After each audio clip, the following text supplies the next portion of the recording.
day one of oh my god Alaska. Thank you. Miss అయిపోతుంది. మనం వెళ్ళాల్సిన hotel ఇది. ఈ రూము కాస్ట్ పర్ డే. నమస్తే మిత్రులారా, అందరూ ఎలా ఉన్నారు? నా పేరు రాగా, మీరు చూస్తున్నారు రాగా life vlogs channel. Finally south Korea and Japan travel videos series అని చెప్పొచ్చు స్టార్ట్ అయిపోతున్నాయి. Day 1 of south Korea travel ఇదే అనమాట.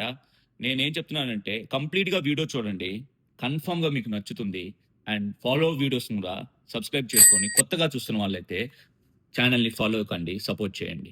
సౌత్ కొరియాలో కానీ జపాన్లో కానీ మీకు స్పెసిఫిక్గా ఏదైనా ఒక ప్లేస్ చూడాలనిపించినా, లేదంటే ఏదైనా ఒక ప్లేస్ బాగుంటుందని మీరు సజెషన్ ఇవ్వాలనుకున్నా కానీ కామెంట్స్లో తెలియజేయండి. నేను వెళ్ళడానికి ట్రై చేస్తాను, చూపించడానికి ట్రై చేస్తాను. Let's begin the show. Korea and Japan ట్రిప్కి ఈరోజు డే 1. నేను మా ఫ్లాట్ దగ్గర నుంచి ఆల్రెడీ పోర్ట్లాండ్ ఎయిర్పోర్ట్కి వచ్చి, సో ప్రాసెస్ ఏంటంటే చాలా రష్టిక్గా ఉంటుంది. నేను మీతో పాటు ఫస్ట్ టైం ఎక్స్పీరియన్స్, అసలు ఎక్కడికి వెళ్ళాలి ఏంది అన్నది. ఫుల్ రష్ ఉంది. అసలు మనం లోపలికి వెళ్ళి చెక్ ఇన్ అయ్యి లగేజ్ సెక్యూరిటీ పాస్ అయినాక మనం రిమైనింగ్ సంగతి మాట్లాడుకుందాం. ఫైనల్లీ అయితే మనం బోర్డింగ్ ప్రాసెస్ మనకు వచ్చేసి, ఇంటర్నేషనల్ గా ట్రావెల్ చేసే ప్రతి ఒక్కరికి ఒక క్విక్ టిప్ ఏంటంటే, సలహా అనుకోండి, సజెషన్ అనుకోండి, ఎనీథింగ్, మీ first name, last name, middle name అనేది చాలా కేర్ఫుల్ గా ఎంటర్ చేయండి టికెట్స్ బుకింగ్ అప్పుడు. కొంచెం అటు ఇటు అయినా సరే మీకు ఇంటర్నేషనల్ గా చాలా ఎఫెక్ట్ అవుతుంది. డొమెస్టిక్ ఎవరు పట్టించుకోరు, but internationally first name, last name, middle name అనేది కరెక్ట్ గా ఉండాలి as per your right. Back side కనిపించేది అంతా గేట్స్. నేను ఇప్పుడు సి గేట్స్ లోకి వెళ్ళి సెక్యూరిటీ చెక్ ఇన్ అయిపోవాలి.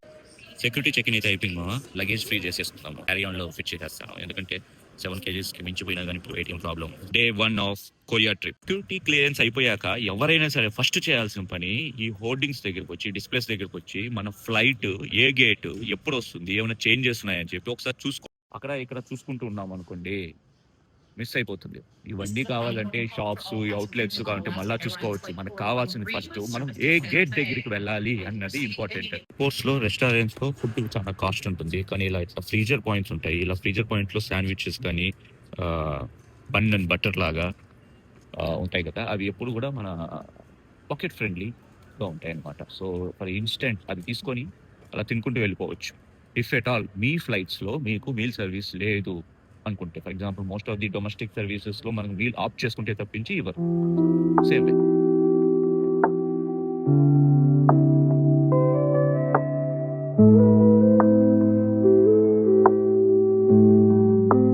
మనం ఎక్కాల్సిన ఫ్లైట్ అది. లెట్స్ గివ్ శాంపుల్ ఐటినరీ, ఒక బ్రీఫ్ ఐటినరీ. నేను ఇప్పుడు ఇక్కడ నుంచి సియాటిల్ వెళ్తాను. సియాటిల్లో నాకు ఒక 2 hours లేఓవర్ ఉంటుంది. ఆ లేఓవర్ తర్వాత అక్కడి నుంచి డైరెక్ట్గా ఐసిఎన్ అంటే సోల్కి వెళ్ళిపోతాను, సౌత్ కొరియా సోల్కి.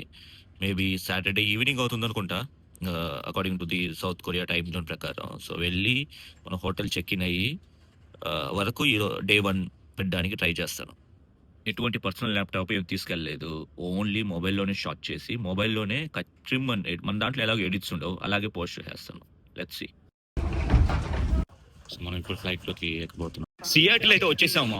ప్రాబ్లం ఏంటంటే ఇక్కడ డొమెస్టిక్ టెర్మినల్ నుంచి మనం ఇంటర్నేషనల్ టెర్మినల్ వైపు వెళ్ళాలి. ఎందుకంటే మనం with in the US travel చేసినప్పుడు ఆల్మోస్ట్ డొమెస్టిక్ టెర్మినల్స్ లోనే ల్యాండ్ అవుతాము. మనం ఇప్పుడు ఇంటర్నేషనల్ టెర్మినల్ వైపు వెళ్ళాలి. ఇది ఒక పెద్ద తలనొప్పి. పజిల్ లాగా కనిపిస్తుందా? ఆ పజిల్ ప్రకారం మనం గేట్ స్టాప్స్ పట్టుకుంటూ ట్రైన్స్ మారుకుంటూ వెళ్ళాలి. కొంచెం అటు ఇటు అయింది ఏంటంటే మన ఫ్లైట్ మనం మిస్ అయిపోతాం. సో ప్రెసెంట్ అయితే ఈ yellow line, blue line, red line, black line and lines ఉంటాయి. ఇవన్నీ యూజ్ చేసుకుంటూ వెళ్ళిపోవడమే. ఒక 3-4 అండర్ గ్రౌండ్ ట్రైన్స్ మారడం వల్ల నేను ఫుల్ కన్ఫ్యూజన్ లో ఉన్నాను. ఒక పని చేస్తాను, ఇక్కడున్న హెల్ప్ డెస్క్ వెళ్ళి ఒకసారి కన్ఫర్మ్ చేసుకుంటాను. మనం అయితే రైట్ స్పాట్ లోనే ఉన్నాము. సో టెన్షన్ ఫ్రీ, ఉన్న అవుట్లెట్స్ ఒకసారి విజిట్ చేస్తాను, చూపిస్తాను. ఎయిర్పోర్ట్ చాలా పెద్దది, బట్ బిలీవ్ మీ వాష్రూమ్స్ లేవు, ఫౌల్ స్మెల్. నేను ఒక్క విషయానికి అయితే మన బెంగళూరు ఎయిర్పోర్ట్ని మెచ్చుకో తీరాల్సిందే. I know that is international airport, but foreign స్టాండర్డ్స్కి ఎటువంటి ఎక్కడా తగ్గదనమాట. Top notch, one of the best international airport in India. కాసేపు వర్క్ చేసుకున్నాను, మెయిల్స్ అని చెక్ చేసేసి కొరియాకి వెళ్ళే ఫ్లైట్లో వెళ్ళిపోతున్నాం. మేబీ అనదర్ 14 hours తర్వాత నేను మీకు కనిపిస్తాను. అప్పుడు దాకా సీ యూ దెన్. ఉంటాం మిత్రులారా. పూర్తి వీడియో లాస్ట్ వరకు చూడండి. హోటల్ రూమ్ ఎలా ఉండబోతుందో చూపిస్తున్నాను, మిస్ చేయొద్దు. Airlines Hawaii. సో నేను నార్మల్గా ఇదే ఫస్ట్ టైం నేను హవాయి ఎయిర్లైన్స్ తీసుకోవడం. చూద్దాం ఎక్స్పీరియన్స్ ఎలా ఉంటుంది, ఎస్పెషల్లీ ఫుడ్ ఐటమ్స్ ఎలా ఉంటాయి అన్నది. ఫేస్ బాగా డల్ అయిపోయింది నైట్ టైం నిద్ర లేక. ఫస్ట్ ఇంప్రెషన్ ఎలా ఉందంటే, నేనేదో ఒక ట్రావెల్స్ ఉంటాయి కదా, కొత్తగా పెట్టిన ట్రావెల్స్ బస్సెస్ ఉంటాయి కదా మన సైడ్, ఇవి బ్లాంకెట్స్ ఇవంతా ఆల్మోస్ట్ హవాయి థీమ్, ఆ బీచ్ వైపుని ఎలా ఉంది, కలర్, ఎవ్రీథింగ్ ఏంటంటే మనకి లక్కీగా విండో సీట్ వచ్చింది. మనం విండో సీట్ స్పెసిఫిక్గా ఆప్ట్ చేసుకోలేదు బికాస్ ఆఫ్ లాస్ట్ మినిట్ వరకు నేను చెక్ ఇన్ అవ్వలేదు. So but we got window. మనకి అక్కడ కనిపిస్తుంది కదా అది ఎమిరేట్స్. అది సూపర్ ప్రీమియంగా ఉంటుంది. ఈవెన్ ఎకానమీ కూడా ఫుల్ ప్రీమియంగా ఉంటుంది. ఇది నాకు అంత ప్రీమియంనెస్ అనిపించలేదు. హవాయి చూద్దాం పోను 14 అవర్స్ ఎలాంటి ఎక్స్పీరియన్స్ ఇస్తుందో. వాళ్ళు వచ్చి డేటా ఇచ్చేసిపోయారు. కన్ఫర్మ్ స్నాక్స్ పెట్టేశారు. చెక్ చేద్దాం ఏంటని నాకు ఎట్లా ఉంది. మేబీ మాస్ ఫ్రెష్నెస్ అయింటచ్చు. Earphones, earbuds, eye mask ఉంది and we have earplugs. మిత్రుల డ్రంక్ అండ్ డ్రైవ్ ఎంత డేంజరో డ్రంక్ అండ్ ట్రావెల్ కూడా అంతే డేంజరో. దట్టు మీరు కొత్త ప్లేస్కి వెళ్తున్నప్పుడు ఇమిగ్రేషన్ క్లియరెన్స్ అహెడ్ ఉన్నప్పుడు ప్లీజ్ అవాయిడ్. అండ్ ఇంకో విషయం మావా, విండో సీట్ వస్తే try to utilise the opportunity. బయట చూడు మావా, బయట చూడు. ఫ్రీక్వెంట్గా మీరు ఎవరైనా ట్రావెల్ చేస్తుంటే మీరు ఒకటి గమనించారా, ఫ్లైట్లో ఇచ్చే ఫుడ్ ఎప్పుడు కూడా స్మెల్స్ గుడ్ బట్ టేస్ట్ అంత బాగోదు. నేను ఈరోజు తీసుకున్న మీల్స్ చికెన్ రైస్. ఫుడ్ పర్లేదు, బాగానే ఉంది. మెడిటేరియన్ స్టైల్, మన హవాయి ఆ బీచ్ వైబ్ ఫ్లేవర్స్ మనకు తెలుస్తుంది ఫుడ్లో కూడా.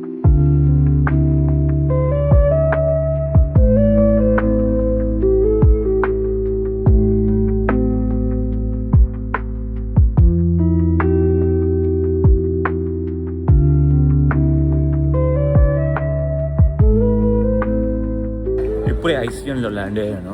సో బ్యాగేజ్ క్లెయిమ్ కోసం వెళ్తున్నాను. బ్యాగేజ్ క్లెయిమ్ కన్నా ముందే నాకు తెలిసి ఇమిగ్రేషన్స్ క్లియర్ చేయాలి. ఇమిగ్రేషన్స్ క్లియర్ అయినాక మళ్ళీ మాట్లాడుతున్నాను. ఆల్మోస్ట్ 6:30 నుంచి 9 అవుతుంది అనుకుంటా. 3 hours they have taken to clear the immigration. Welcome సరిగ్గా లేదు మనకి. మందే సూట్ కేసు ఇది.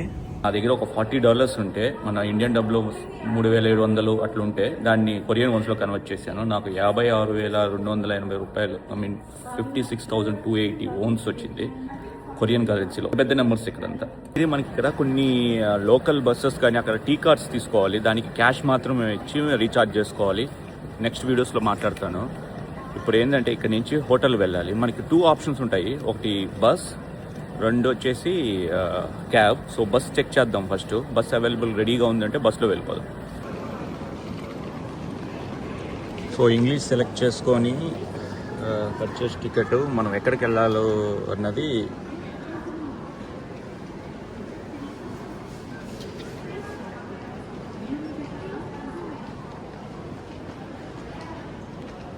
అయితే తీసేసుకున్నాం. బస్సుకి 18,000 ఓన్స్, 18,000 ఓన్స్ తీసుకున్నారు.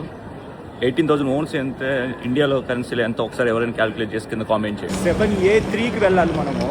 చలి చంపేస్తుంది. -6, -7. స్వెటర్ లోపల ఉంది. ఇప్పుడు తీలేని టైం అయిపోతుంది. సో మనం 6103కి వెళ్ళాలి. సో అలా బస్సెస్ ఉంటాయన్నమాట.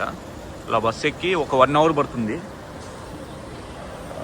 వెళ్ళాక చలి చూసారా, చంపేస్తుంది బస్సు. Complete bus. కింద లగేజ్ వేసుకొని ఎక్కిస్తూ ఉంటారు. మనది సీట్ నెంబర్ 12. కొంచెం బతికిపోయాం చలికి. మనం ఇప్పుడు సోల్ సిటీ సెంటర్కి అయితే వచ్చేసాము. మనం వెళ్ళాల్సింది అది పార్క్ హయాత్కి వెళ్ళాలి. అక్కడ ఉంది కదా మనం వెళ్ళాల్సిన హోటల్ ఇది. సో నైట్ టైము సోల్ ఎలా ఉంది, ఇది ఇంకో హోటల్. సో చూపిస్తాను మీకు నెక్స్ట్ వీడియోస్లో నైట్ ఎలా ఉంటుందని క్లియర్గా చూపిస్తాను మీకు. క్విక్గా ఒక రూమ్ టూర్ అయితే చేసేద్దాము. సో మనం లిఫ్ట్లో నుంచి బయటికి రాగానే ఇది లిఫ్ట్లో నుంచి బయట రాగానే మన రైట్ సైడ్ రూమ్ ఉంటుంది. సో ఇది రైట్ సైడ్. ఆల్రెడీ టైం 10:30 అవుతుంది కాబట్టి సరిగ్గా లైటింగ్ లేదు. బట్ డే టైం కూడా ఇంకోసారి చూపిస్తాను. మనకు యాక్సెస్ కార్డు ఉంటుంది. సో ఇదే రూము.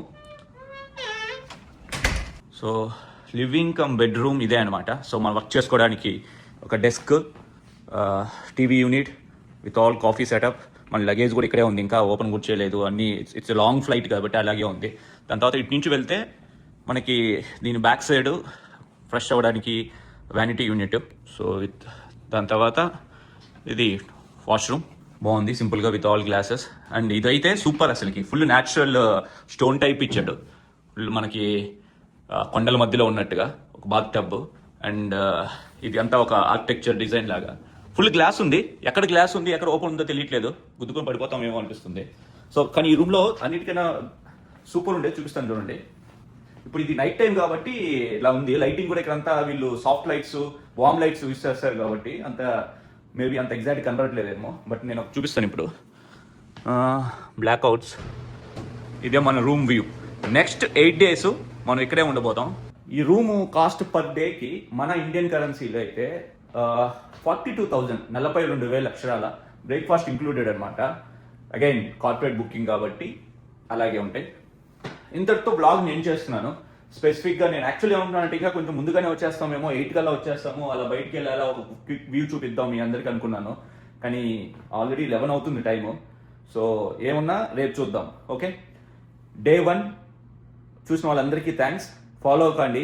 డే 2 నుంచి చాలా ఇంట్రెస్టింగ్గా ఉండబోతుంది. ఈవెందో నాకు ఆఫీస్ అవర్స్ ఉన్నా సరే నేను ఆఫీస్ వర్క్ చేసుకుంటూ ఈవినింగ్ టైం వచ్చి మళ్ళీ మనం వీలైనంత వరకు సిటీని కవర్ చేయడానికి చూద్దాం. ఓకేనా? అంతే మిత్రులారా, థ్యాంక్స్ ఫర్ వాచింగ్. మళ్ళీ నెక్స్ట్ వీడియోలో కలుద్దాం. అప్పటిదాకా బై బాయ్.